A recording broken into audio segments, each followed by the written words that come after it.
ये कहानी है मार्था और उसके पति ऐश की। मार्था और ऐश एक नॉर्मली परफेक्ट कपल है, यानी दोनों एक दूसरे से अलग है और उतने ही इम्परफेक्ट भी। जहां मार्था को ऐश का फेवरेट गाना भी पता नहीं है, वहीं ऐश भी उसकी बात सुनने की जगह फोन में ही लगा रहता है।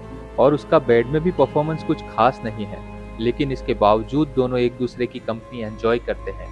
किसी प्रेमी जोड़े से ज्यादा वो दोनों एक दूसरे के अच्छे दोस्त हैं, लेकिन उनका ये साथ लंबे वक्त तक नहीं रहता है। और एक दिन ऐश किसी काम से अकेले बाहर जाता है और कभी वापस लौट कर नहीं आता है। पता चलता है कि ऐश अब इस दुनिया में नहीं है और मार्था के लिए जैसे उसकी दुनिया ही खत्म हो चुकी है। मार्था एक इंडिपेंडेंट और समझदार लड़की है। वो उसे जितना मिस करती है, वो इस सच्चाई को भी जानती है कि ऐश अब कभी लौट कर नहीं आएगा। लेकिन ऐश के फ्यूनरल के दिन ही मार्था की बड़ी बहन सारा, जिसका भी पति अब इस दुनिया में नहीं है, वो मार्था को एक नई एआई टेक्नोलॉजी के बारे में बताती है, जिसकी मदद से लोग अपने मरे हुए लोगों से बातें कर सकते हैं। जिसकी मदद से मार्था भी ऐश को कुछ हद तक अपने पास वापस पा सकती है।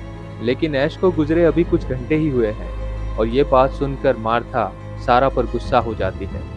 लेकिन इसके बावजूद सारा मार्था से बिना पूछे एक दिन ऐश को लॉगिन कर देती है और अचानक से अपने इनबॉक्स में ऐश का ईमेल देखकर मार्था घबरा जाती है। और सारा को फोन करके जब मार्था उस पर गुस्सा करती है, तब सारा उसे समझाती है कि ये एक आर्टिफिशियल इंटेलिजेंस की मदद से बनाया हुआ एक ऐप है, जो इंटरनेट पर मौजूद ऐश के ईमेल्स और सोशल मीडिया को एक्सेस करके उसका एक हूबहू मॉडल रेडी करेगा।